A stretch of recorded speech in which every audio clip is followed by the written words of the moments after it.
اللہ وحدہ لا شریک اپنے حبیب کریم علیہ الصلوۃ والتسلیم کا صدقہ تمام نفسانی شیطانی خواہشات سے، حملوں سے، دشمن کے خوف، ڈر، تدبیر، حسد، بغض، کینہ، نظر بد، جادو ٹونے سے، اپنے فضل سے، دشمنوں کی چالوں سے، شیاطین کے شر سے اللہ اس آکر کو محفوظ رکھے اور اللہ اس فقیر کی خیر چاہنے والوں کی خیر فرمائے۔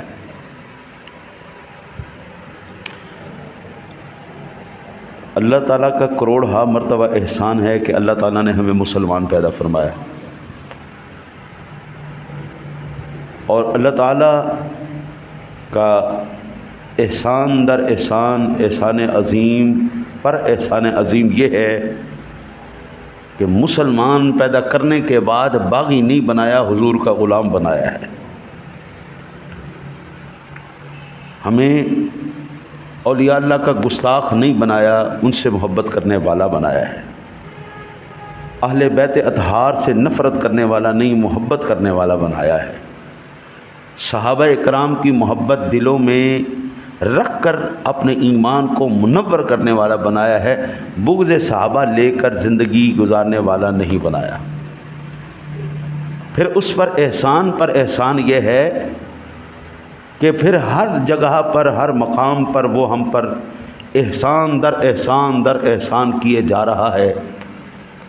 کبھی اللہ ایسے دن عطا فرما دیتا ہے جن کی کوئی مثال نہیں ملتی۔ فرمایا یہ قربانی کا دن ہے، یہ حج کا دن ہے، یہ تمہارے لیے بڑے فضیلت کے حامل دن ہیں، اس میں بھی تم فضیلت حاصل کر لو، اس میں بھی موقع حاصل کر لو۔ کبھی راتیں اللہ نے ہمیں اتنی شاندار عطا فرما دیں کہ یہ شب رات کی رات ہے، یہ شب قدر کی رات ہے، یہ شب ولادت کی رات ہے، یہ عیدین کی راتیں ہیں، ہاں جی، یہ چھوٹی عید ہے، یہ بڑی عید ہے۔ یہ تمام کے تمام جو احسانات ہیں یہ صدقہ میرے سونے نبی جناب رسالت مآب صلی اللہ علیہ وسلم کا۔ حضور کے صدقے اللہ تعالیٰ نے جو نعمتیں عطا فرمائی ہیں ہم ان کو گل نہیں سکتے۔ ان میں سے ایک نعمت یہ ماہ رمضان المبارک ہے۔ میں اگر اس کو اپنے الفاظ میں اور اعلیٰ حضرت کشتہ عشق و محبت امام احمد رضا خان علیہ رحمت الرحمن کی زبانی عرض کروں تو فرماتے ہیں: عطائے عرب جلائے کرب فیوز عجب بغیر طلب۔ عربوں کے حساب سے عطائے عرب جلائے کرب فیوز عجب بغیر طلب، مانگا نہیں، بغیر طلب۔ یہ رحمت رب ہے کس کے سبب؟ برب جہاں تمہارے لیے۔ یہ صدقہ میری سونے نبی پاک کا ہے۔ آج سن 1445 ہجری کہ ماہ رمضان المبارک کا یہ جمعہ آخری جمعہ ہے اور اس کو جمعۃ الوداع بھی کہا جاتا ہے۔ اس موقع پر جہاں اللہ کی رحمتوں کی وسعت کی طرف توجہ کر کے فرحت محسوس ہوتی ہے کہ واہ واہ واہ واہ، صبح سے ہی بلکہ رات سے ہی جب سے مغرب ہوئی ہے اللہ کے فضل و کرم کی بارشیں شروع ہو چکی ہیں۔ آج سارا دن اس کا فضل رہے گا اور مغرب تک یہ کرم چلتا ہی رہے گا، چلتا ہی رہے گا، چلتا، لاکھوں نہیں، کروڑوں نہیں، اربوں مسلمانوں کو اللہ اپنے کرم سے جہنم سے آزادی دے گا۔ وہیں پر ایک بات یہ بھی ہمارے دلوں کے اندر ہونی چاہیے کہ اس طرف بھی دھیان ہونا چاہیے کہ رمضان کا جو حق ادا کر پائے وہ تو خوش ہونے کا حق رکھتے ہیں، جو رمضان کا حق ادا نہیں کر پائے حضرت جی ان کے لیے پھر میرے سونی سرکار نے وعیدیں بھی بیان کی، نما فکریہ بھی ہے۔ آج انہی کے اوپر چند باتیں میں عرض کروں گا۔ دعا کرتا ہوں اللہ تعالیٰ اپنے حبیب کا صدقہ کما حقہ بیان کرنے کی توفیق عطا فرمائے اور میرے منہ سے صرف وہی باتیں نکالے جو اس کی منشا ہے، اس کی مرضی ہے، اور جو وہ چاہتا ہے کہ میرے ذریعے اپنے بندوں تک پہنچائے، اس کی توفیق سے، اس کے کرم سے، اس کے فضل سے۔ سب سے پہلے میں آج حدیث پاک سے ابتدا کرتا ہوں۔ حضرت سیدنا ابو ایوب انصاری رضی اللہ تعالی عنہ فرماتے ہیں کہ ایک شخص نبی اکرم صلی اللہ علیہ وسلم کے پاس حاضر ہوا. یہ مسند امام احمد کے اندر 23,498 نمبر پر حدیث پاک موجود ہے. عرض کی یا رسول اللہ زیادہ عقل کوئی نہیں، زیادہ سوچ کوئی نہیں، زیادہ حافظہ کوئی نہیں، مختصر حافظے والا بندہ ہوں. حضور مختصر سی کوئی نصیحت فرما دیں جو میرے لیے فائدہ مند ہو جائے. میرے آقا نبی اکرم صلی اللہ علیہ وسلم کے صدقے جائیں. آقا جی کے پاس کوئی حافظے والا آیا ہے جس کا جتنا وسیع برتن تھا آقا جی نے اس کو اتنا عطا فرمایا، جس کا جتنا ظرف تھا حضور نے اس کو اتنا عطا فرمایا. ہاں بھائی مختصر چاہتا ہے، جی یا رسول اللہ صلی اللہ علیہ وسلم علمنی و اوجز، یا رسول اللہ مختصر کلمات تعلیم فرمائیے. امام احمد نے وفی روایت الامام الاحمد اذنی و اوجز، یا رسول اللہ کو وصیت فرمائیے مختصر کلمات. میرے آقا نبی اکرم صلی اللہ علیہ وسلم نے 3 کلمات ارشاد فرمائے. پہلا کلمہ حضور نے ارشاد فرمایا اذا قمت فی صلاتک فصلی صلاۃ مودع، جب نماز پڑھ تو ایسے پڑھ کہ دنیا میں یہ تیری آخری نماز ہے. اگر زندگی میں کسی شخص کو مرنے سے پہلے اس کا فیصلہ ہو چکا ہو، تجھے پھانسی لگنے لگی ہے، آخری خواہش بتا، وہ کہہ جی 2 نفل پڑھنے دو، تو وہ کس قلب کی حضوری کے ساتھ پڑھے گا، کس مجاہدے کے ساتھ اور کس اہتمام کے ساتھ اور کس توجہ کے ساتھ پڑھے گا؟ آقا جی نے پہلی ارشاد فرمائی، مختصر اس نے مانگی نا جی. آقا جی نے پہلے جملہ ارشاد فرمایا جب تو نماز پڑھے تو ایسے پڑھے جیسے دنیا سے ودا ہونے والا شخص نماز پڑھتا ہے. میں نے جب سے یہ حدیث پاک پڑھی تھی نا جی، ایک زمانہ ہو گیا، اس وقت سے ہمیشہ اپنی ہر نماز کو آخری نماز پڑھ کے سمجھ کے پڑھتا ہوں. کبھی بھگدڑ نہیں مچائی، کبھی گڑمس نہیں مچائی. قرآن پڑھتا ہوں پرسکون. زندگی میں پھر پتہ نہیں دوبارہ نصیب ہوگا یا نہیں ہوگا. ہو جائے تو اس کا کرم ہے، نہ ہو تو کم از کم مرتے وقت یہ تو افسوس نہیں ہوگا آخری مرتبہ جو عبادت کی اس میں دل نہیں لگا. آخری مرتبہ عبادت کرتے ہوئے دل کے ساتھ عبادت کی تھی، وہ سکون. کیونکہ جو آپ عمل کر کے جائیں گے بابو، وہ مرتے وقت آنکھوں کے آگے پھر نہیں پھرنے. اور وہ فرشتے آئیں گے اور پوری زندگی کی کیسٹ چلائیں گے، اور جو جو انسان کی اپنی شخصیت، طبیعت، مزاج ہوگا، وہ 1 منٹ میں پتہ چل جائے گا کہ میں نے مخلوق خدا کو فائدہ دیا ہے، رب کو راضی کیا ہے یا ناراض کیا ہے، اللہ اور اس کی مخلوق مجھ سے راضی رہی ہے یا ناراض رہی ہے. یہ جناب فیصلہ وہیں پہ ہو جائے گا. اگر اللہ تعالیٰ اور اس کے بندوں کو راضی کر کے گیا، زیادتی کسی کے ساتھ نہیں کی، ظلم کسی کے ساتھ نہیں کیا، جبر کسی کے ساتھ نہیں کیا، حق کسی کا نہیں کھایا، تو پھر قرآن کہتا ہے یا ایتھا النفس المطمئنہ ارجعی الی ربک راضیۃ مرضیہ فادخلی فی عبادی وادخلی جنتی. تو پھر وہ کہتے ہیں نشان مرد مومن بعد گویم چمرگ آیت تبسم بر لب اوس. وہ اللہ کے بندے مومن کی نشانی تو پتہ ہی اس کے مرنے کے بعد چلتی ہے، جب اس دنیا سے جا رہا ہوتا ہے مسکراتے ہوئے جا رہا. اور یہی بات رب کہتا ہے لا خوف علیہم ولا هم یحزنون. نہ کوئی خوف نہ کوئی غم ہے ہی کوئی نہیں، ٹینشن ہے ہی کوئی نہیں، کیونکہ جو بھی کیا اللہ کی رضا کے لیے کیا، اس کے حبیب کو راضی کرنے کے لیے کیا. تو حضور نے پہلی بات ان سے کیا کہی، اذا قمت فی صلاتک فصلی صلاۃ المودعین. نماز جب بھی تو پڑھنا اپنی زندگی کی آخری نماز سمجھ کے پڑھ. اب ایمان سے بتائیں، جو بندہ زندگی کی آخری نماز سمجھ کے پڑھ رہا ہوگا، اس کے ذہن میں کوئی خیال آئے گا؟ نظر ادھر ادھر جائے گی؟ وہ ہاتھ پیر ہلیں گے؟ تو جو بندہ نماز کو اہم تفریح سمجھ کے پڑھے گا، اس کی کیفیت کیا ہوگی؟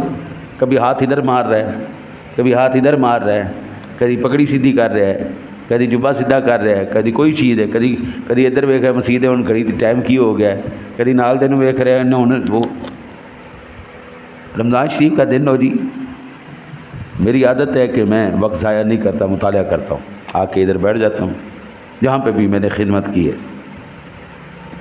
میرے ساتھ نا جی سامنے ایس ایچ او صاحب، ریٹائرڈ ایس ایچ او نماز پڑھ رہا ہے، اس کے ساتھ کسی اور نے نا جی آ کے سنتیں شروع کر دی۔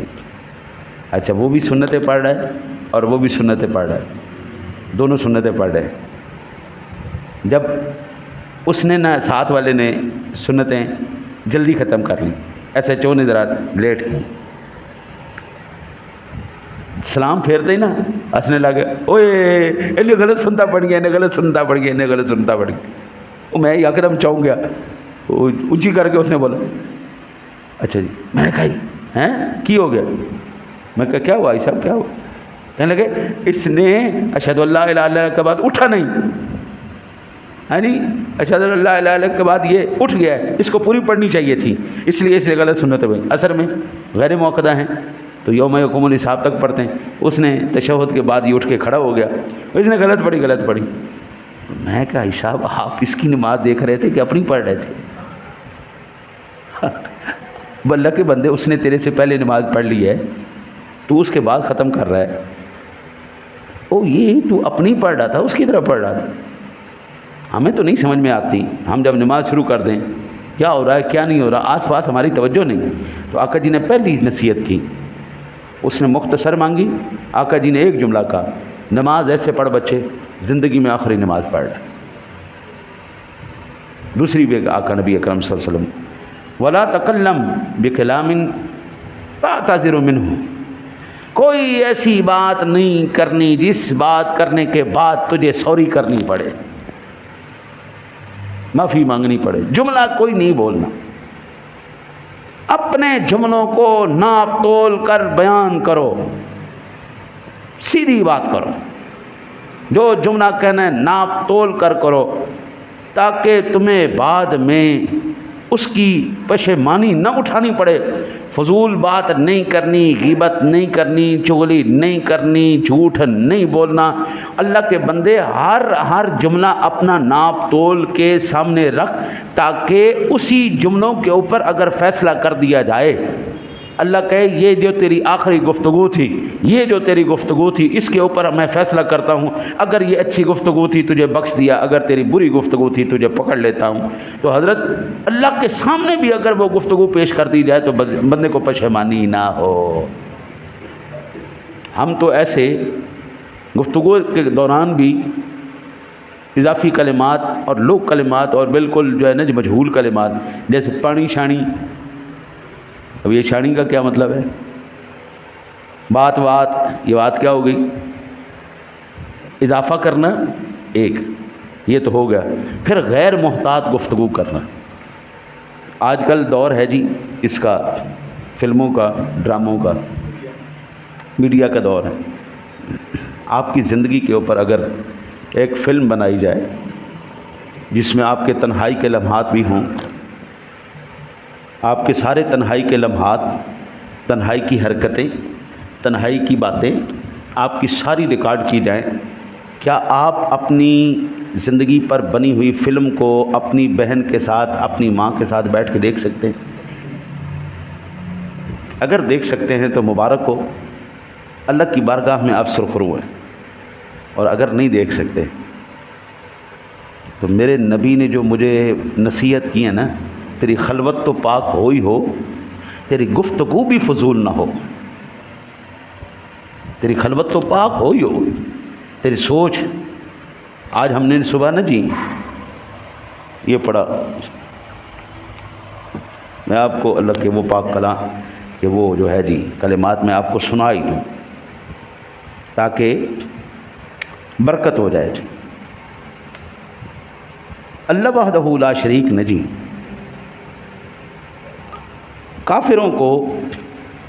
کافروں نے نا جی مسلمانوں کو تانا مارا، وما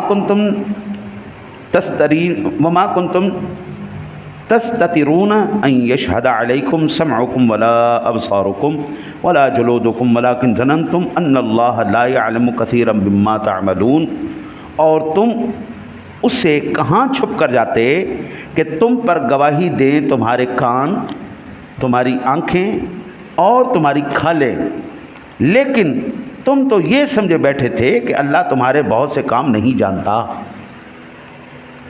یہ سورۃ حامیم سجدہ ہے، 24واں پارہ ہے۔ اللہ ارشاد فرمانا ہے کل قیامت والے دن تمہاری زبان گواہی نہیں دے گی، زبان کو اس دن بند کر دیا جائے گا، بالکل بند ہو جاؤ، چپ ہو جاؤ۔ یہ ہماری جو چمڑی ہے نا جی، چمڑی، یہ چمڑی بولے گی، ہماری کھالیں بولیں گی، ہمارے کان بولیں گے، ہماری آنکھیں بولیں گی۔ یعنی قرآن ہمیں یہ سبق دے رہا ہے تیری آنکھ بھٹکنی نہیں چاہیے۔ اللہ اکبر، پڑھ نماز رہے اور آنکھ، وہ یہ ہوا تھا نا جی افغانستان کے اندر، جب انہوں نے جہاد شروع کیا، امریکہ کی ایک خاتون آئی، رپورٹر، جرنلسٹ، اس نے مسلمان کمانڈر کا 3 گھنٹے انٹرویو لیا، اور 3 گھنٹے تک اس مجاہد کی نگاہیں نہیں اٹھی اس عورت کے اوپر، اور وہ کہتی ہے میں نے بڑے بڑے بندوں کے انٹرویو لیے، اور بڑے بڑے صوفیوں کے لیے، بڑے بڑے جناب شریفوں کو جو نام نہاد شریف تھے، میں نے ان کے انٹرویو لیے، میں عورت ہوں، میرے پاس ایسی حس ہے، مجھے کوئی کنکھیوں سے بھی دیکھ رہا ہے نا، مجھے پتہ چل جاتا ہے مجھے کوئی دیکھ رہا ہے۔ کہتی ہے میں حیران ہو گئی، 3 گھنٹے میں اس کے سامنے بیٹھی رہی ہوں، اس بندے نے مجھے تو ایک طرف میرے کپڑوں کا رنگ بھی نہیں دیکھا۔ یہی بات ہمیں اللہ کا قرآن بتا رہا ہے، ان یشہد علیکم سمعکم، گواہی دیں گے تمہارے کان۔ آج کل ہماری قوم زیادہ تر فون کے ساتھ لگی رہتی ہے، یعنی اور کان گواہ بن رہے ہیں، زبان نہیں بولے گی، کان بولے گا۔ ہماری آنکھیں آج کل سب سے زیادہ، اب یہ فون کھولتے ہوئے نا جی ڈر لگتا ہے کہ مسجد کے اندر مجھے نہ کھولنا پڑے، یا کھولیں گے، میں قرآن پاک بھی ابھی بھی کھولوں نا جی، اس کے اوپر قرآن بھی کھولوں، حدیث بھی کھولوں، تو پہلے ایڈ آئے گی، پہلے وہ اپنی ایڈ چلائیں گے۔ اب اس کے اندر سب سے بڑا خطرہ یہ ہوتا ہے کہ مسجد کا کہیں تقدس پامال نہ ہو، سیدھا کھولتے ہی گانا شروع ہو جاتا ہے، میوزک شروع ہو جائے گا، مسجد کا تقدس پامال ہو گیا، اور کس نے کیا؟ میں نے کیا، تو پکڑ کس کی ہوگی؟ میری ہوگی۔ گانا شروع ہو گیا جی، میوزک شروع ہو گیا جی، اس کے بغیر تو ہے ہی کوئی نہیں ایڈ جس میں گانا اور میوزک نہ ہو۔ تو اب آپ اندازہ کیجئے، میں وہ دیکھ رہا ہوں، آنکھیں گواہ بن رہی ہیں، کان سن رہے ہیں، کھال ہماری، جلد ہماری، اللہ اکبر، یہ بھی کل ہمارے خلاف گواہی دے گی۔ اور کافروں نے یہ کہا تھا وَلَٰكِنْ ظَنَنْتُمْ أَنَّ اللَّهَ لَا يَعْلَمُ كَثِيرًا مِّمَّا، اور تم یہ سمجھ بیٹھے تھے کہ اللہ تمہاری بات بہت سے کام نہیں جانتا۔ کافر کہتے تھے ہم سے اگر حساب لیا بھی نا اللہ نے، تو وہ والا حساب لے گا جو ہمارے کانوں نے سنا، جو ہماری آنکھوں نے دیکھا، لیکن جو ہمارے دلوں کے اندر ہے وہ اللہ حساب نہیں لینے والا۔ اللہ کہتا ہے بے فکر رہو بیٹا، میں دلوں کے رازوں سے بھی واقف ہوں۔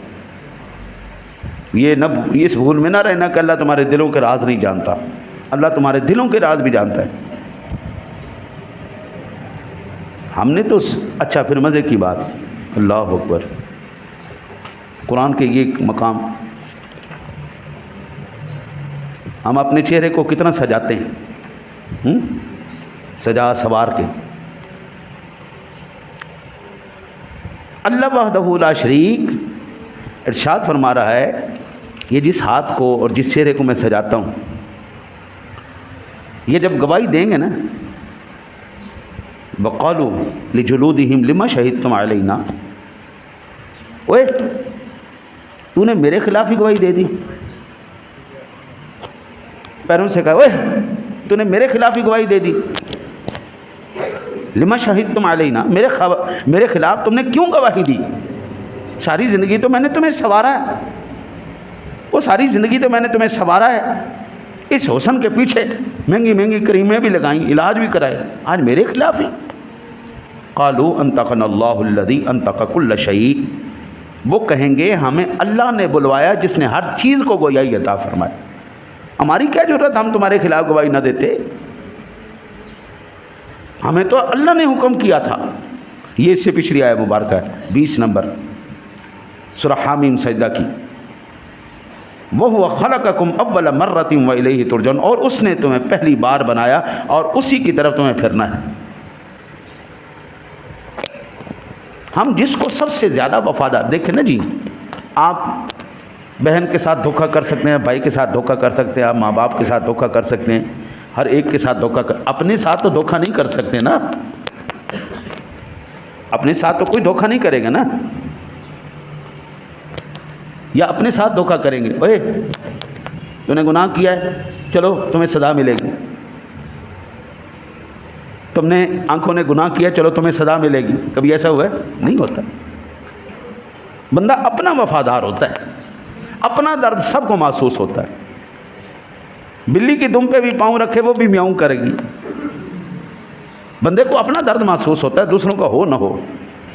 اب امت مسلمہ پوری کی پوری اس وقت سن ہوئی پڑی ہے، ہمارے مسلمان بھائی فلسطین میں ختم کر دیے گئے، 35,000 بندہ مار دیا، بچے بچیاں عورت بندے سب ختم کر دیا، پوری امت سن ہوئی ہے۔ کیوں؟ ہمارے گھر تو آگ نہیں لگی نا، ہمارے گھر تو جنگ نہیں چھڑی، ہمارے بچے تو سلامت سو رہے ہیں، ہماری بیویاں تو صحیح، ہمیں کس بات کی ٹینشن ہے، بالکل وہ سکون سے بیٹھے۔ لیکن جس دن ہمارے گھر آگ لگے گی نا حضرت، پھر ہمیں بھی بچانے والا کوئی نہیں ہوگا۔ آج ہم نہیں جا رہے تو کل کو کوئی ہمارے لیے بھی نہیں آئے گا، آج ہم ان کو اللہ کی اطاعت میں نہیں لگا رہے نا تو انہوں نے ہمیں بھی کوئی نہیں بچانا، یہ ہمارے خلاف خود گواہی دیں گے۔ باقی میں نے اللہ کے پاک کلام کی آیتیں آپ کے سامنے رکھ دی ہیں، توجہ فرما لیجئے گا۔ تو دوسری بات اللہ کے حبیب نے کیا کہی؟ پہلی اللہ کے حبیب نے کیا بات کہی؟ اس نے کہا جی مجھے مختصر نصیحت فرمائیے۔ اللہ کے حبیب نے پہلی بات یہ ارشاد فرمائی کہ اللہ کے بندے نماز پڑھ، اور یہ اپنی زندگی کی آخری سمجھ کے پڑھ، پہلی بات۔ دوسری آقا جی نے فرمایا وَلَا تَكَلَّمْ بِكَلَامٍ تَعْتَذِرُ مِنْهُ، کوئی بات ایسی نہیں کہنی جس بات کے بعد تجھے معافی مانگنی پڑے۔ میرے جو کلمات ہیں نپے تولے کلمات ہیں، میرے جو کلمات ہیں مجھے ان پر یقین کامل ہے کہ مجھے ان پر شرمندگی نہیں ہوگی، مجھے ان پر معافی نہیں مانگنی پڑے گی، اور میں ان کلمات پر بالکل الا یہ کہ میرے زبان سے کوئی غلط جملہ نکلے۔ تیسری بات میرے آقا جی نے ارشاد فرمائی وَأَجْمِعِ الْيَأْسَ عَمَّا فِي أَيْدِي النَّاسِ، جو کچھ لوگوں کے پاس ہے اس سے مکمل طور پر مایوس ہو جا، کسی کی طرف دیکھ کر امیدیں نہیں لگانی، اب اس کے پاس پیسے ہی ہیں مجھے دے گا، کیوں بھائی آپ خود کمائیں۔ ہمارے بزرگ فرماتے تھے بیٹا کسی کے اوپر نہ احسان کرنے سے پہلے بھی سوچنا ہے اپنے، کہ جو حضور کیوں، پر میں پہلی مرتبہ کسی کو دو گے نا تو بڑا خوش ہو جائے گا، دوسری مرتبہ دو گے امید بن جائے گی، تیسری مرتبہ دو گے وہ بندہ اپنا حق سمجھنے لگے گا، چوتھی مرتبہ نہیں دو گے نا تو وہ تمہارا دشمن ہو جائے گا، چوتھی مرتبہ آپ نہیں دو گے نا، کھایا بھی تمہارا اور وہ تمہارے خلاف ہی اقدام بھی اٹھائے گا، مال بھی تمہارا ہے تم نہیں دے رہے، تم نے اس کو عادی بنا دیا۔ یہاں پہ اکثر آتے نا جی بیکاری، میں بیکاریوں کو دینے کا بالکل، یہ پیشہ ور بیکاریوں کو بالکل میں اس کے حق میں نہیں، میں نے یہاں پہ باقاعدہ پوری تحقیق کر کے ایک مضمون بھی لگایا ہے۔ آپ قوم کو بھکاری کیوں بناتے ہیں، محنتی کیوں نہیں بناتے؟ میرے سے سلیم صاحب نے سوال کیا، ہماری گلی میں فقیر آتا ہے بالکل ٹھیک، اتنی دعائیں دیتا ہے جی کہ ہم اس کو پیسے دے دیتے ہیں۔ میں نے کہا آپ نے تو یہ پیشہ ور جو ہے بیکاری کے پیشے کو آپ نے خود پروموٹ کیا ہے، اس کو پتہ ہے بغیر محنت کر کے مجھے مل رہا ہے۔ میرے زیادہ تر یہاں پہ نوجوان بچے جو نظر آ رہے ہیں مجھے وہ محنت کرنے والے نظر آ رہے ہیں، یا پڑھنے والے ہیں یا محنت کرنے والے، بھیک مانگ کے یہاں پہ مجھے کوئی نظر نہیں آ رہا جو گزارا کرتا۔ لیکن یہ چنگے بھلے ہیں، سارے ان کے عادات ٹھیک ہیں، تو یہ بھیک مانگتے پھر رہے ہیں۔ کہنے لگے پھر ہم کیا کریں؟ میں نے کہا اس کا سب سے بہترین حل یہ، آپ اس سے کہیں کہ بھائی بات سن، یہ میں بھیک تو نہیں دے سکتا، اجارہ دے سکتا ہوں، محنت دے سکتا ہوں، یہ ہماری گلی پہ ذرا جھاڑو مار دے، 100 روپیہ لے لے۔ محنت کی عادت ڈال دی، مزدوری کی عادت ڈالی، وہ الگ بات ہے کسی کو آپ مزدوری زیادہ دے دیں، 10 روپے بھیک دینے کی بجائے نا 100 روپیہ محنت کا دیں، تاکہ آپ کا پیسہ بھی حلال ہو اور اس کو محنت کی بھی عادت پڑے۔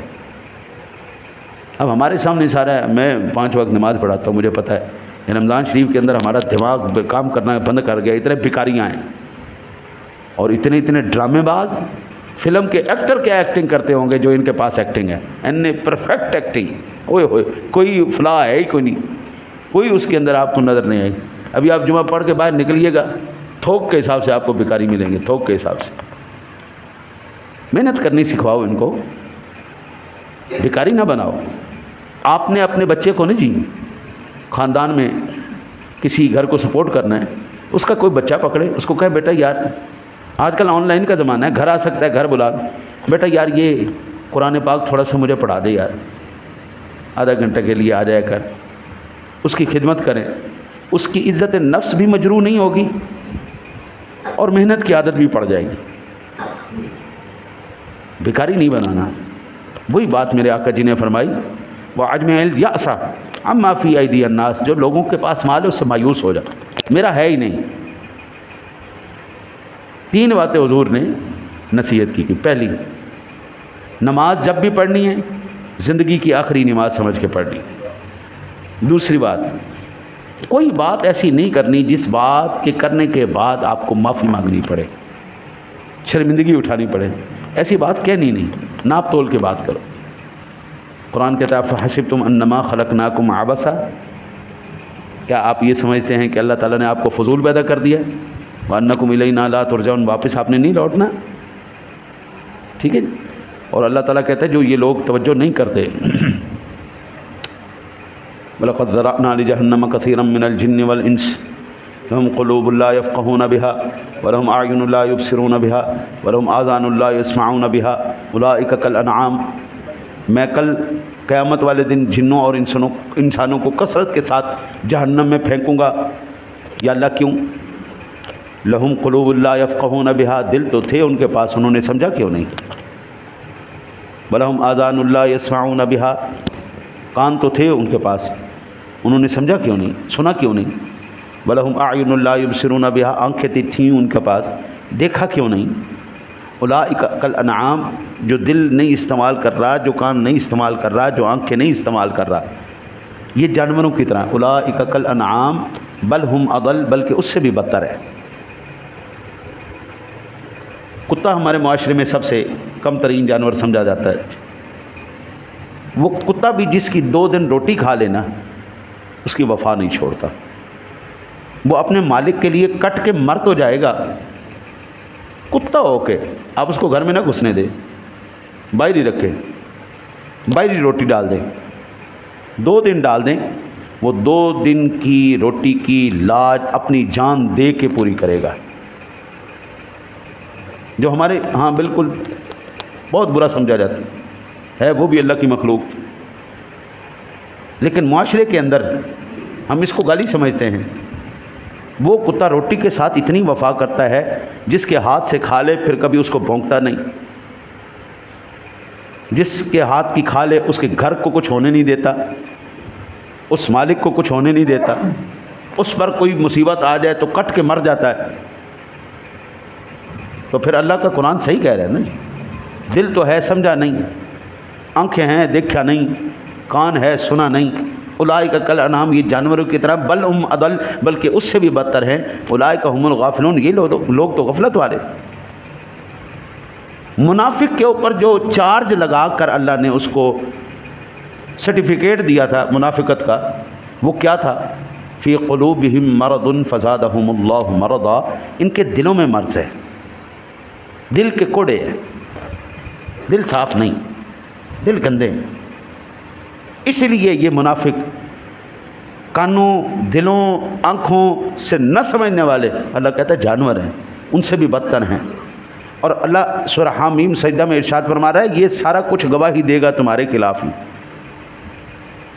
بابو ہمارے تو اپنے اعضاء ہمارے وفادار نہیں ہیں، ہمارے اپنے ہاتھ، ہمارے اپنی آنکھیں، ہماری اپنی چمڑیاں، ہماری اپنی کھالیں جو ہیں ہماری وفادار نہیں ہیں۔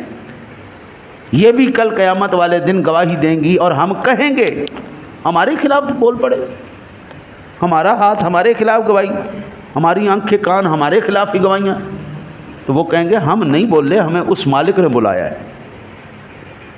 3 باتیں حضور نے کی، لوگوں کے مال سے امید نہیں رکھنی، جس کا ہے اس کو مبارک ہو، فضول بات نہیں کرنی، ناپ تول کے بات کرنی ہے، اور تیسری نماز جب بھی پڑھنی ہے آخری پڑھنی ہے۔ اس کا یہ مطلب نہیں ہے کہ اب جمعہ کی نماز آخری ہے اس کے بعد کوئی نماز ہی نہیں پڑھنی۔ ہاں سمجھ الٹی بھی آ جاتی ہے۔ حاجی صاحب آئے ایک حج کرنے کے جانے سے پہلے وہ مجھ سے مل کے گئے، حج کر کے آ گئے، 15 دن گزر گئے، 20 دن گزر گئے، نماز پڑھنے نہیں آئے۔ میں نے پیغام بھجوایا کہ حاجی صاحب خیریت ہے؟ آپ ماشاءاللہ پہلے 5 وقت نماز پڑھتے تھے، اب آپ نماز نہیں پڑھتے، خیریت تو ہے قبلہ؟ وہ کہنے لگا جی میں اپنی زندگی کی ساری نمازیں پڑھ آیا ہوں۔ میں چونک گیا، میں نے کہا شاید وہاں کے کسی شیخ نے کو الٹا فتویٰ دے دیا ہوگا، اور بھی شیخ بھی ہیں نا جی، میں کہا اس نے کو الٹا فتویٰ دے دیا ہوگا۔ میں نے کہا جی وہ کیسے؟ کہتا آپ نے خود ہی تو ہمیں جاتے ہوئے بتایا تھا کہ کعبہ شریف کے اندر نماز پڑھنی ہے، وہاں پہ 1 لاکھ نماز پڑھنے کا ثواب ملتا ہے۔ حرم شریف کے اندر ہے مسجد نبی میں پڑھنی، وہاں 50,000 نمازوں کا ثواب ملتا ہے۔ میں تو کئی لاکھ نمازیں پڑھ کے آ گیا ہوں، تو میں نے حساب کتاب لگایا ہے، تو اگر میری 100 سال بھی زندگی ہو نا جی تو میں اس سے بھی زیادہ 200 سال کی نمازیں پڑھ کے آ گیا ہوں۔ میں کہا جی جوان کیا بات ہے۔ ہاں جی وہ تو بعض مرتبہ سمجھ الٹی بھی آ جاتی ہے نا۔ تو آخری نماز سے مراد یہ نہیں کہ یہ آخری نماز پڑھ کے بس ختم، اس کے بعد نماز نہیں پڑھنی۔ ہاں جی اس کا مطلب یہ ہے کہ اتنی توجہ اور اخلاص کے ساتھ پڑھنی ہے کہ گویا یہ آپ کی آخری نماز ہے۔ دنیا کا چور اچھا آدمی ہوتا ہے یا برا آدمی ہوتا ہے؟ برا آدمی۔ تو نماز کا چور کیسا آدمی ہوگا؟ وہ اس سے بھی برا ہے۔ نماز کا چور کیا ہے؟ ارکان پورے ادا نہ کرنا، کھڑا تو مالک کے سامنے لیکن نظر اس کی ادھر ادھر بھٹک رہی ہے۔ کیسا آدمی ہے یار، مالک کائنات کے سامنے کھڑا یار، شرم کر لو۔ یہ 3 باتیں ہوگی، ٹھیک ہے جی۔ پھر یاد نہ رہے میں یہ مسائل بھی عرض کر دوں۔ آج جمعۃ المبارک ہے، بڑی مبارک ساعتیں ہیں، اور ثواب آج کے دل میں دیگر ایام سے زیادہ ہے، برکتیں، رحمتیں، جہنم سے آزادی کا عشرہ ہے۔ تو اسی کے اندر ایک ہے زکوٰۃ الفطر۔ آقا جی علیہ الصلوۃ والسلام نے ارشاد فرمایا، سنن ابو داؤد شریف کی 1609 نمبر پر یہ حدیث پاک ہے، فرض رسول اللہ صلی اللہ علیہ وسلم زکوٰۃ الفطر طہرۃ للصائم من اللغو والرفث وطعمۃ للمساکین۔ رسول اللہ صلی اللہ علیہ وسلم نے صدقہ فطر مقرر فرمایا تاکہ اس کی برکت سے روزے دار کا روزہ لغو اور فحش اور بے ہدا کلام سے پاک ہو جائے اور مساکین کے لیے کھانے کا انتظام ہو جائے۔ ایک حدیث پاک کا مفہوم یہ ہے کہ آقا جی علیہ الصلوۃ والسلام نے ارشاد فرمایا کہ جو ہم چغلی کرتے ہیں، غیبت کرتے ہیں، جھوٹ بولتے ہیں، حسد کرتے ہیں، تو زبان سے ایسے بے ہدا جب کلمات نکلتے ہیں تو روزے کی روحانیت ختم ہو جاتی، وہ آسمان اور زمین کے درمیان میں معلق ہو جاتا ہے، لٹک جاتا ہے۔ تو جب ہم صدقہ فطر ادا کرتے ہیں اللہ کی بارگاہ میں قبول ہو جاتا ہے۔ یہ کس کے اوپر واجب ہے؟ وہ مسلمان جو عید کی صبح بنیادی ضروریات زندگی اور قرض کے علاوہ 52.5 تولے چاندی یعنی 612.36 گرام چاندی یا اس کی قیمت کے برابر نقدی یا سامان وغیرہ کا مکمل طور پر مالک ہو، اس کا صدقہ فطر ادا کرنا واجب ہے۔ ہمارے ملک پاکستان کا جو اسٹیٹ بینک ہے اس کے مطابق 11 مارچ سن 2024 کو لاہور صرافہ بازار اور ہمارا اسٹیٹ بینک جو انہوں نے نصاب جاری کیا ہے وہ ہے 1,34,179 روپے۔ جس کے پاس اتنے پیسے زائد ہوں، 52.5 تولے چاندی ہو یا پھر سونا 7.5 تولے سونا ہو، ان تینوں میں سے کوئی ایک چیز جس کے پاس ہے اس کے اوپر زکوٰۃ فطرہ واجب ہے۔ اسٹیٹ بینک آف پاکستان کے مطابق زکوٰۃ کا نصاب 1,35,179 روپے مقرر کیا گیا۔ کوئی بندہ روزہ رکھے یا اس نے روزہ نہیں رکھا، اگر اتنے پیسے اس کے پاس زائد ہیں تو وہ صدقہ فطر ادا کرے گا۔ ابتدائی رمضان میں 320 روپے بنا تھا، آج کے ریٹ کے حساب سے ان سب چیزوں کے ریٹ گئے بڑھ، آج کے حساب سے یہ 350 روپے بن رہا ہے۔ پہلے بنا تھا 320 روپے اسٹارٹنگ میں، اس وقت ان چیزوں کے ریٹ اوپر نہیں گئے تھے، اب یہ چیزوں کے ریٹ گئے اوپر تو نصاب گیا بدل۔ آج کی تاریخ میں اگر ریٹ نہیں بڑھتے ان اشیاء کے تو 350 روپے ہے فی کس۔ کس کس کا واجب ہے؟ ہر صاحب نصاب پر اپنا اور اپنی نابالغ اولاد جو مالک نصاب نہیں کا صدقہ فطر ادا کرنا واجب ہے۔ اچھا، اب اس گفتگو کے دوران اب یوٹیوب کو مسائل آ گئے ہیں، کسی کے ذہن میں کوئی مسئلہ آ جائے جھجک محسوس نہیں کرنی، بلا جھجک آپ مجھ سے سوال کیجئے، انشاءاللہ تعالی العزیز اللہ تعالیٰ کے فضل سے میں آپ کو جواب دوں گا۔ مجھے کوئی ناراضگی نہیں کہ آپ میں سے کوئی مجھ سے سوال کر رہا ہے، مجھے کوئی پوچھو۔ اب صاحب نصاب آپ دیکھیں نا، میں نے آپ کو عرض کیا نا جی، اگر آپ کے کاروبار کی ویلیو کم از کم 1,35,179 روپے اس وقت سال جب پورا ہوتا، مثلا آپ نے کاروبار شروع کیا جی اپریل میں، اگلے سال کی 1 اپریل میں، کیونکہ چیزیں آتی جاتی رہتی ہیں، کاروبار کے دوران ایک چیز پورا سال نہیں پڑی رہتی، آتی رہتی ہیں جاتی رہتی ہیں، چیز آ گئی پھر اور لے آئے پھر اب وہ خالص تجارت کے لیے، تو اس میں سے آپ دیکھیں کہ اپریل کو میں نے شروع کیا تھا، اگلے اپریل تک میرے پاس کتنا مال ہے، نصاب کو آ رہا ہے، بس ٹھیک ہے، آپ اس کا زکوٰۃ 2.5% دے دیں، فطرانہ اتنا ہی رہے گا۔ فطرانہ شخص کے اوپر ہے، مال کے اوپر نہیں۔ بندہ زندہ رہے گا تو فطرانہ ادا کرے گا، بندہ مر جائے گا تو فطرانہ پھر ادا نہیں کیا جائے گا۔ ہاں احساناً پچھلے رشتہ دار دے دے تو وہ الگ بات ہے، لیکن بندہ گیا، حساب کتاب ختم۔ اچھا جی، ایک بات، ہر صاحب نصاب، میرے سے ایک سوال ہوا، غالباً یہاں پہ سجاد بھائی بیٹھے ہیں یا نہیں بیٹھے، سجاد بھائی نے مجھ سے سوال کیا، 3 بیویاں ہیں، ایک بیوی کہتی ہے کہ میرا تم نے صدقہ فطر ادا کرنا ہے، باقی 2 کا نہیں ادا کرنا۔ 3 بیویاں ہیں، ایک بیوی کہتی ہے میرا ادا کرو، باقی 2 کا نہیں ادا کرنا۔ تو میں نے آگے سے جواب عرض کیا تھا، تو اس ایک کا بھی کیوں ادا کریں، اس ایک بیوی کا بھی فطرانہ کیوں ادا کریں؟ وہ نابالغ تو نہیں ہے، اس کی بچی تو نہیں ہے نا، بالغ ہو چکی، اس کے احکام اس کے اوپر ہے۔ کیا ایسا ہو سکتا ہے باپ صرف نماز پڑھے تو ساروں کی نماز ہو جائے، بیٹیوں کی بھی، بیٹوں کی بھی، بیوی کی بھی؟ جب باپ یا شوہر نماز پڑھے تو بیوی کی نہیں ہو سکتی، تو وہ اس کا کیوں ادا کرے؟ بھئی حساب آپ نے دینا ہے، مالک آپ ہیں، جوان آپ ہو چکے ہیں، بالغ آپ ہو چکے ہیں، نصاب کے آپ مالک ہیں۔ اگر نصاب کے مالک نہیں تو آپ سے مطالبہ ہی نہیں ہے۔ حج کس کے اوپر فرض ہے؟ من استطاع الیہ سبیلا، جس کے پاس استطاعت ہے۔ جس کے پاس ہے ہی نہیں تو وہ اولاد جو آپ کی بالغ ہو چکی ہے، اور بالغ ہونے کے بعد بھی، اب میرا بیٹا یونیورسٹی پڑھتا ہے،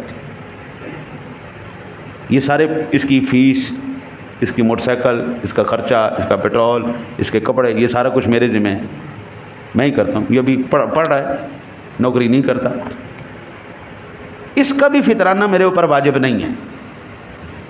کیوں؟ بالغ ہو چکا ہے.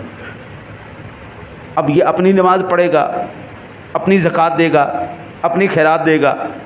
کب دے گا؟ جب اس کے پاس ہوگا. جب اس کے پاس ہے ہی نہیں تو اس سے مطالبہ ہی نہیں. سمجھ آ گئی؟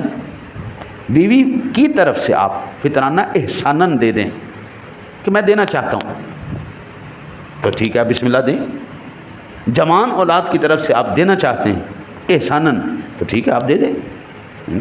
بلکہ اگر آپ اچھے بھلے ہیں، اللہ تعالیٰ نے آپ کو سکھی رکھا ہے، تو آپ کہیں جی چاچو جی اس دفعہ آپ کا فطرانہ بھی میں ادا کروں گا، آپ مجھے اجازت دے دیں. خالو جی، پھپھا جی، تایا جی، آپ سب نے اپنا فطرانہ ادا نہیں کرنا، آپ مجھے اجازت دیں، میں آپ کا فطرانہ ادا کر دیتا ہوں. تو وہ کہتے ہیں ٹھیک ہے آپ ادا کرو، تو پھر آپ کرتے جاؤ. ٹھیک ہے جی. کس کس کا واجب ہے یہ بات کلیئر ہو گئی. بیوی کی طرف سے آپ کے اوپر واجب نہیں ہے، جوان اولاد کی طرف سے آپ پر واجب نہیں ہے. احساناً دے دیں الگ بات. اس کا میں فطرانہ ادا کر دوں تو یہ اچھی بات. جب میری بات آ جائے، میرے پاس سب سے پہلے تو یہ دیکھا جائے گا نا میں مالک کس چیز کا ہوں. اوپر میری کتابیں پڑھی ہیں، 2,500-3,000 ہزار کتاب ہوگی، اور ایک موٹر سائیکل ہے. یہ بھی میری ضرورت کی چیز ہے، وہ بھی میری ضرورت کی چیز ہے. باقی میرے نام کوئی پلاٹ نہیں، میرے نام کوئی پراپرٹی نہیں، میرا کوئی زیور نہیں، میرا کوئی اور ایسا سبب. ہاں ایک گھڑی اور ایک انگوٹھی ہے، اینک، یہ تینوں چیزیں میری ضرورت کی. ان کو میں نہیں شمار کروں گا. میرے کپڑے ہیں، میری ٹوپیاں ہیں، یہ میں شمار نہیں کروں گا، میری ضرورت کی چیزیں ہیں. ضرورت کی چیزوں کو رکھیں سائڈ پہ، سواری کو رکھیں سائڈ میں. اب دیکھیں آپ کے پاس کیا ہے. کپڑے نکال دیں، ضرورت. اینک میری ضرورت ہے، اس کے بغیر میرا گزارا نہیں. اچھا جی، ان چیزوں کو جو ضرورت ہے زندگی کی اشیاء ہیں ان کو نکال دیں. اب سیونگ آپ کے پاس کتنی ہے؟ میرے پاس اتنی سیونگ ہوتی ہے کہ جناب مہینے کی ابتدا میں اپنا میں ملی تنخواہ ملی، اینڈ پہ پھر منہ دیکھ رہے ہوتے ہیں اب کیسے گزارا کریں. تو میرے اوپر وہ ہے ہی نہیں، فرض ہی نہیں ہے، واجب ہی نہیں ہے. اب میں ادا کر دوں تو یہ میری طرف سے ہے، لیکن اللہ نے مجھ پہ فرض نہیں کیا. کانسیپٹ کلیئر ہوا؟ اللہ آپ کی خیر.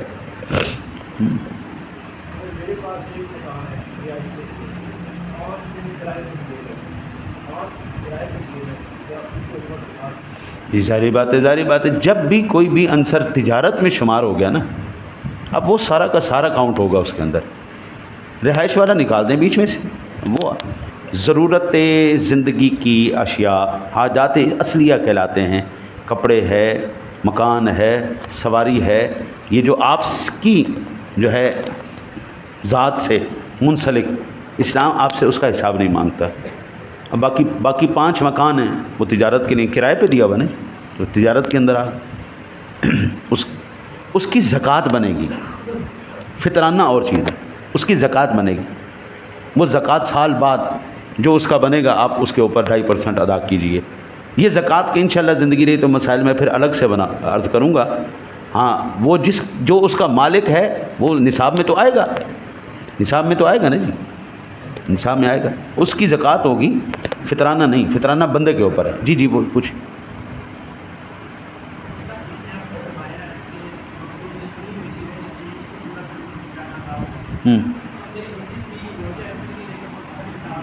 ٹھیک ہے،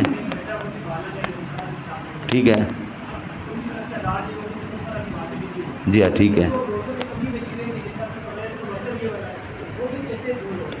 ہاں جی میں آپ کو عرض کروں. آج صبح مجھ سے نا جی یہ سوال ہوا کہ فطرانہ ہم نے اس جمعہ ادا کرنا ہے، اور وہ بندہ اتنا غریب ہے کہ روٹی بھی نہیں کھا سکتا. روٹی بھی بڑی مشکل سے اس کی پوری ہوتی ہے. وہ فطرانہ ادا کرے گا یا نہیں کرے گا؟ اور آپ کا سوال، وہ صاحب نصاب نہیں ہے، بچہ صاحب نصاب نہیں ہے. اگر ان کے پاس کوئی سیونگ ہے تو وہ ادا کر دیں. اس کو احساناً کہتے ہیں، نیکی ہے، بھلائی ہے، نفل ہے. ان کے پاس نہیں ہے، آپ ان کی طرف سے ادا کر دیں. دل کی تسلی بھی ہو جائے گی، فطرانہ بھی ادا ہو جائے گا. اس پہ آپ کو کسی نے روکا تو نہیں، آپ اپنی طرف سے کر دیں اگر آپ کر سکتے ہیں. اگر نہیں کر سکتے، اگر آپ کے دل میں رحم ہے، آپ سمجھ سکتے ہیں کہ یہ بندہ اہل نہیں ہے، اتنا بوجھ نہیں اٹھا سکتا، یہ خاتون اتنی بوجھ نہیں اٹھا سکتی، میرا اللہ نہیں سمجھتا ہے؟ میرا اللہ بھی تو سمجھتا ہے نا، یہ بندہ بوجھ نہیں اٹھا سکتا۔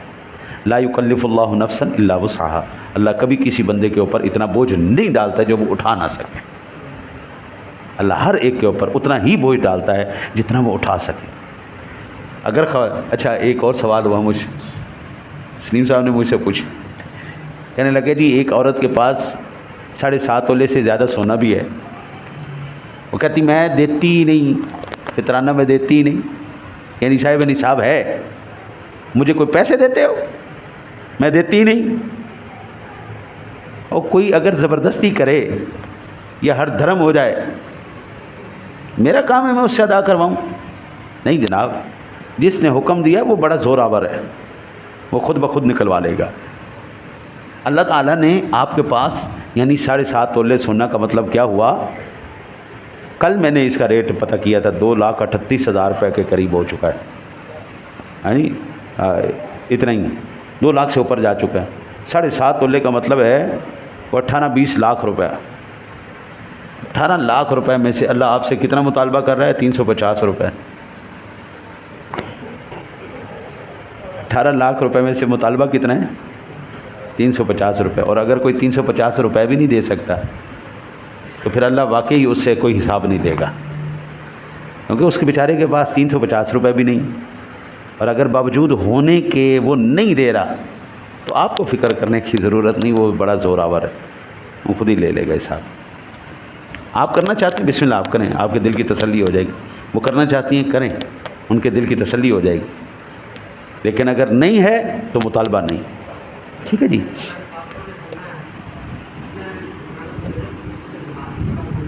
وہ سال کے بعد زکوٰۃ ہوگی۔ زکوٰۃ کے لیے سال گزرنا شرط ہے، صدقہ فطر کے لیے نہیں شرط۔ اس کے لیے عید کی صبح جیسے ہی آپ نے 1 شوال المکرم دیکھی، آپ کے اوپر ہو گیا، واجب ہو گیا۔ آپ صاحب نصاب ہیں، 1 شوال المکرم کو تو آپ کے اوپر صدقہ فطر واجب ہے۔ 29 رمضان کو آپ غریب تھے، آپ کے اوپر صدقہ فطر واجب نہیں تھا۔ 1 شوال کو عید کے دن آپ امیر ہو گئے، آپ کے پاس اتنا مال آ گیا، فجر سے پہلے آپ امیر ہو گئے، آپ کے اوپر صدقہ فطر واجب ہو گیا۔ رمضان شریف میں اس لیے ادا کیا جاتا ہے کہ اس میں ثواب زیادہ ہوتا ہے، نیکیاں بڑھ جاتی ہیں، کئی 100 گنا بڑھ جاتی ہیں۔ باقی پھر 1 شوال المکرم میں عام نیکیوں کی طرح آپ کو ثواب ملے گا، لیکن رمضان میں اس لیے ادا کرتے ہیں کہ ہم اپنے واجب ہونے سے پہلے ادا کر دیں۔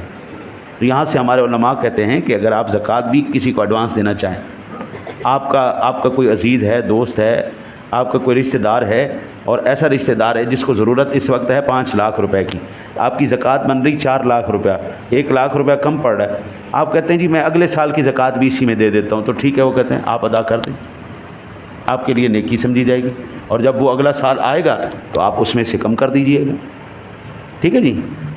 تو صدقہ فطر عید والے دن بندہ صاحب نصاب ہے تو فرض ہے، نہیں ہے غریب ہے تو نہیں ہے، لیکن سونا اگر سال گزرے گا تو پھر زکوٰۃ فرض ہوگی اس کے اوپر۔ سال نہیں گزرا، 2 مہینے 4 مہینے 6 مہینے میں، تو پھر فرض نہیں ہے۔ ٹھیک ہے جی۔ ایک اور سوال، عشر زمین کے اوپر زکوٰۃ نہیں ہے، زمین کے اوپر عشر ہے، خمس ہے یا عشر ہے، ٹھیک ہے نا، اس کی پیداوار جو ہے وہ پیداوار اس کی زمین کے اوپر زکوٰۃ نہیں۔ کسی نے پلاٹ رکھا ہوا ہے تو جب تک پیداوار نہیں ہوگی اس کے اوپر کوئی چیز لازم نہیں ہونے والی۔ ہاں تجارت کے لیے رکھا ہے پھر وہ الگ بات ہے کہ میں جناب اس کو بیچ دوں گا، تجارت کی غرض سے ہے، اب اس کے لیے پھر جو ہے وہ زکوٰۃ کے احکام آ جائیں گے۔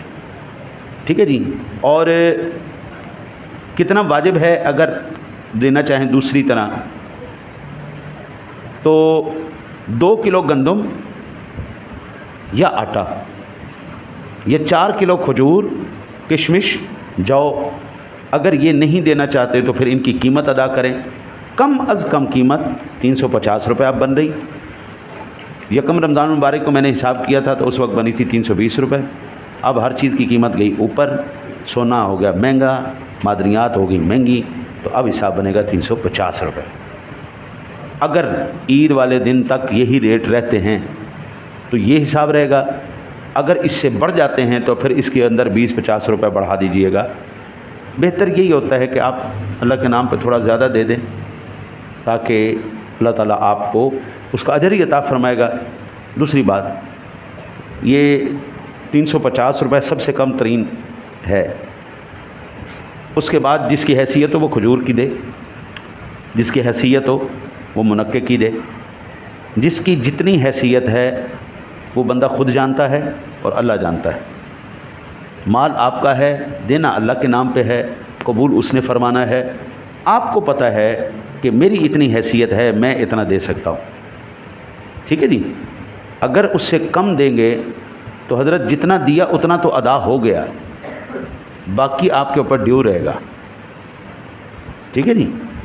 کم از کم 350 روپے سے کم نہیں دینا، کم از کم۔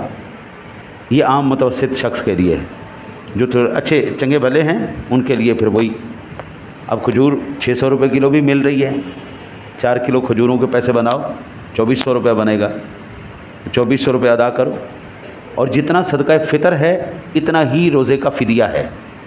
جس نے روزہ نہیں رکھا بیماری کی وجہ سے یا بڑھاپے کی وجہ سے، وہ اتنا اس کا فدیہ ادا کرے، ٹھیک ہے جی۔ پھر اسی حساب سے آپ مہینے کا لگا لیجئے گا۔ اللہ سے دعا کرتے ہیں اللہ تعالیٰ آپ تمام مسلمانوں کا، میرے بڑے بھائیوں، بزرگوں، بچوں کا روزہ اور یہ عبادات اپنی بارگاہ میں قبول منظور فرمائے۔